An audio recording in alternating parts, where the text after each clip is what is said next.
دختر پول دار که بابات کار خونه داره، ای دختر پول دار که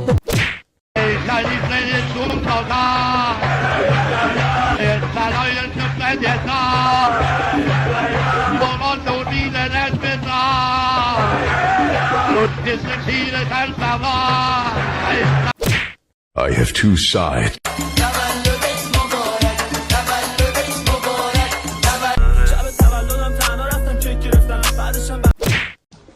سلام شنبه.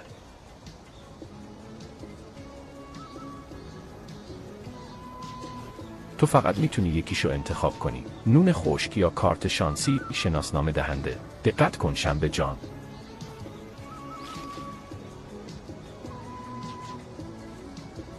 اوه، کیر شدی. تو برای همیشه یه افغانی میمونی.